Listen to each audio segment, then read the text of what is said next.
instantaneous death, like 300,000. And Harry Truman, is it Harry Truman? Yeah. Harry Truman is a fucking hero. Are you shitting me? Over 1 million people dead in Japan, and because our fucked up government, Truman, which it should be dead President's Day, and he is dead, thank God, dropped 2 big nukes on a country and killed all those people, and he's considered a hero. Does that make any sense to you out there, world? And we are celebrating by flying the fucking flag high.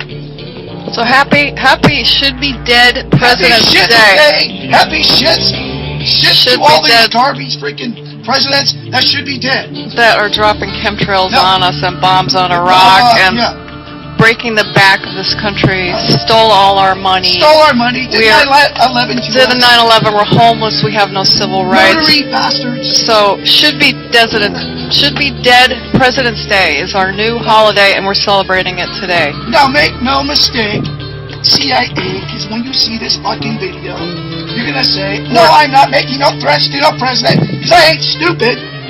But they ought to be all dead because they're a bunch of murderous bastards, just like you are. Have a great spirit-filled day.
Jody, one of our weatherman pilots, will meet you up in that front lounge there. Okay, thank you. Okay, you heard all that. They're coming down to talk to me.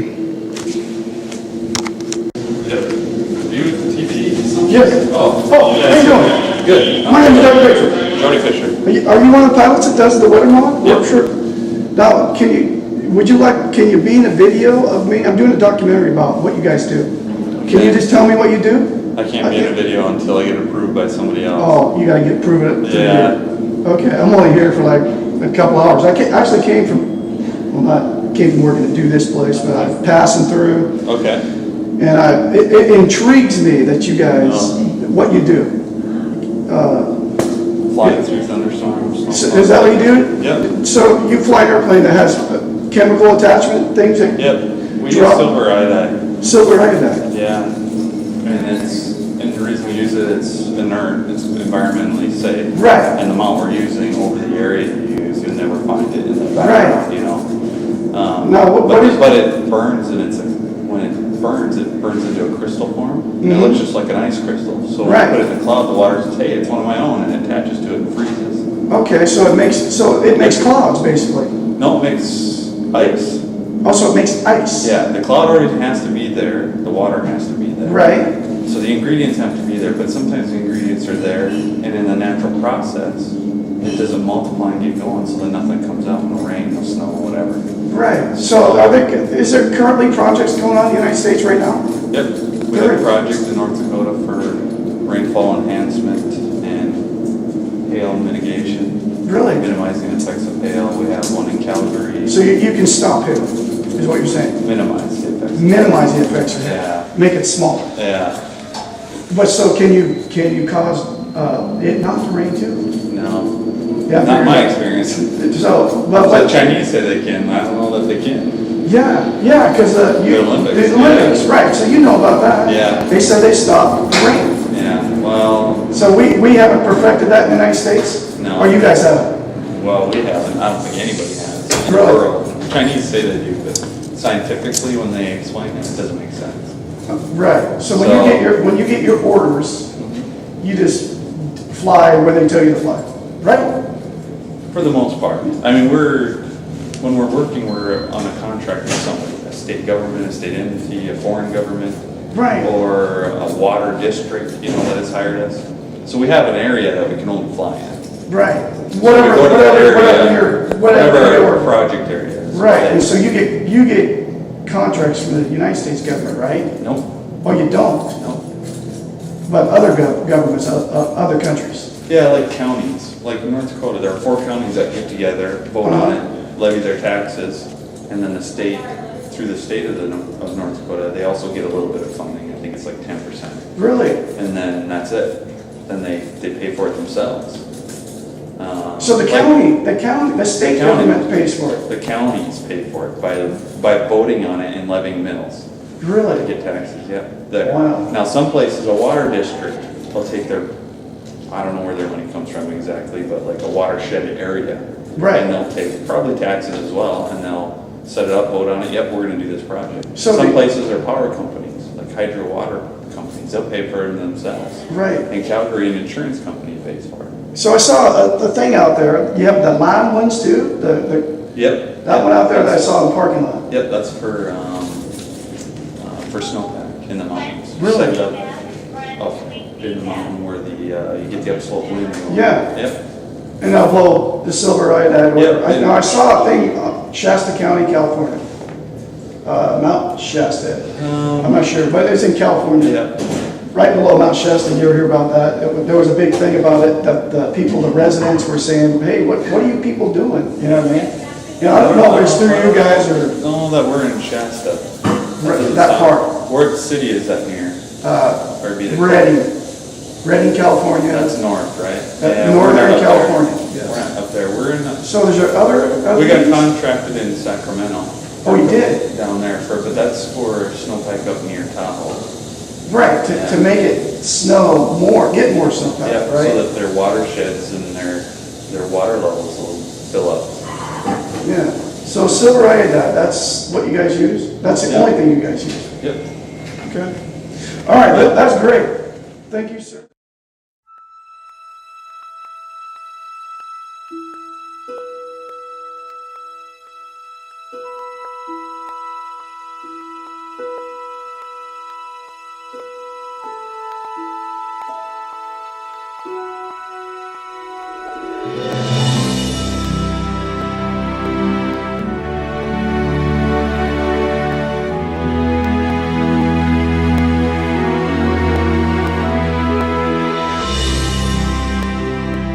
Let's say we were doing geoengineering because we wanted to make the weather a little bit better.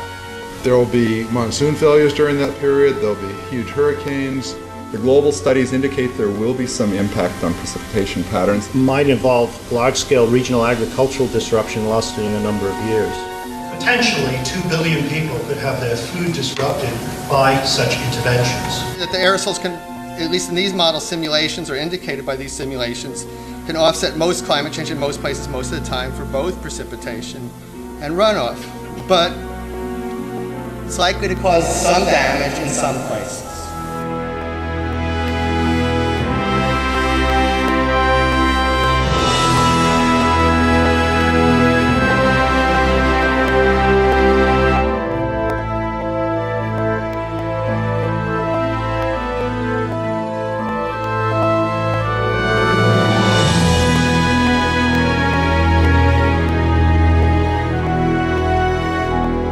When I grow up, I want to be either an artist or a teacher.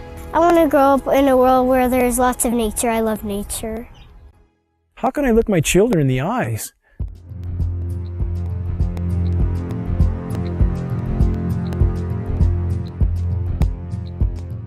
and not try to shed the light on this issue, knowing every breath they take is laden with these metals? I have been forced to conclude that there is no greater or no more immediate threat to anything that lives and breathes than the global geoengineering programs short of nuclear catastrophe. Geoengineering is defined as the artificial modification of the Earth's climate. Geoengineers are proposing spraying 10 to 20 million tons of toxic aluminum and other substances into our sky for the stated goal of cooling our planet. So let me distinguish these two different kinds of geoengineering as clearly as I can.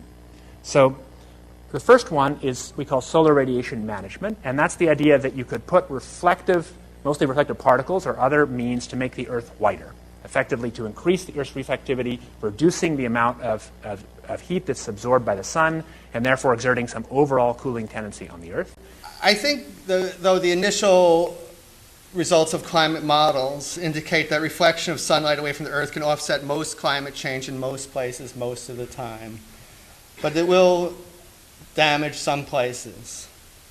We've mostly thought about sulfur, and nevertheless, there might be some good reasons to think about alumina. It turns out, first of all, there's been a lot of work on the environmental consequences of alumina in the stratosphere. There's a bunch of papers going back to the 70s that look at the radiative and ozone-destroying properties of alumina in the stratosphere, and those make you think it might be useful. Do this in just a jet in a very simple way. Make high-quality alumina particles just by spraying alumina vapor out, which oxidizes. So it's certainly, in principle, possible to do that. Since we released What in the World Are They Spraying?, hundreds of people from around the world have began taking rain tests. What they're finding is what many are calling the chemtrail geoengineering footprint of aluminum, barium, and strontium. We're finding this well-sought footprint internationally, all over the world, wherever they take samples and get a chemical analysis of rain and snow water. This is quite common.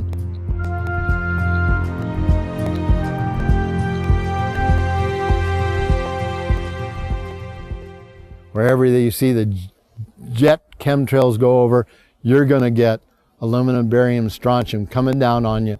Why would we not believe it's happening when what we see in the sky matches exactly the expressed goal of numerous geoengineering patents, about 160 or more? Why would we not believe this is happening when every element showing up in the rain tests are the primary elements named in those geoengineering patents? Why would we not believe this is happening when we have escalating levels in very short time frames, as short as 5 years? We see rain levels of aluminum, for example, escalating as much as 50,000%. California air quality studies do not show these metals migrating from China. And it's of recent origin, so this bombardment of heavy metals that's raining down on us is coming from somewhere. Why would we not believe geoengineering is occurring when the weather patterns are so altered here in exactly the manner stated by geoengineers and reports on the consequences for geoengineering, which are diminished rainfall, which are increased ozone destruction? We have a massive ozone hole in the northern hemisphere now. Should aluminum be in the soil in the rain? And yes, it should be in the soil. It's naturally there. Always was there. And should it be in the rain? Well, absolutely not. But the standard reply has been, your samples are contaminated. But since we are getting samples now that show zero aluminum, and we're getting lots of barium and strontium and zero aluminum, so that just proves that if there was dirt in our samples of some sort, dust blown up from the ground, we should get some aluminum in some detectable quantity. The primary ingredients in geoengineering are specifically the oxides of metals, including aluminum oxide.